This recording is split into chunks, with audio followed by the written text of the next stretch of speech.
In today's video, I'm going to teach you how to set up Mailchimp automated emails to new subscribers. We're going to walk through setting up a simple, reliable automation that welcomes each new contact the moment they join your audience. This approach uses Mailchimp's pre-built journey, so you don't have to design anything from scratch, and it's perfect if you want a professional, on-brand first touch with minimal setup. Start by heading to the Mailchimp website and opening your account. Once you're in, look toward the main navigation and find automations. In some interfaces, you might see customer journeys under automations. That's the area you want.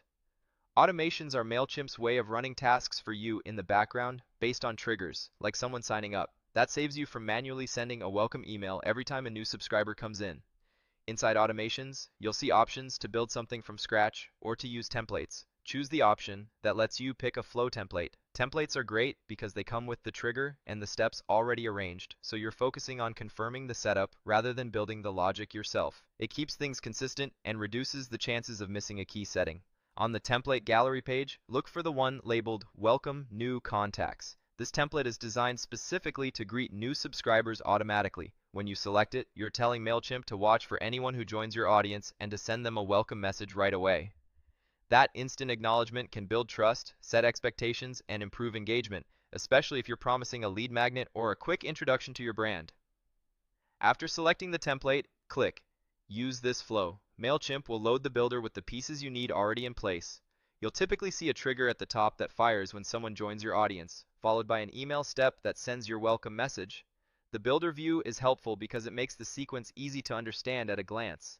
If you're curious, this is where more advanced users might add branching or extra steps later, but the pre-built flow is already optimized for a fast, dependable welcome. When you're ready, click Continue.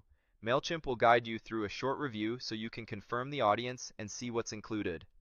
This step helps ensure the automation runs on the correct list and follows your intended timing. It's also a good moment to check the default details that come with the template so you know exactly what will happen when it turns on. You'll see the final screen where you can turn the automation on. Flip the toggle to activate it, and you're live. From this point forward, Mailchimp will monitor for new contacts and send your welcome automatically. Keep in mind that automations like this generally apply to new activity going forward, not retroactively to contacts who joined in the past. A couple of quick tips to help you get the most from this setup. The welcome email is often the highest open message you'll send, so a clear subject line and a friendly tone go a long way. People appreciate knowing what to expect, whether that's how often you'll email them or what kind of content they'll receive. If your brand offers a discount, resource, or onboarding guide to new subscribers, this is the place to confirm it and make access easy. Consistent branding, a single primary call to action, and accessible design help keep the message focused and effective. That's all you need to get a polished, automated welcome in place. You went to Mailchimp, opened automations, chose a flow template, selected Welcome New Contacts, used the flow, continued through the review, and turned it on. With this running, every new subscriber gets an immediate, thoughtful hello without you lifting a finger.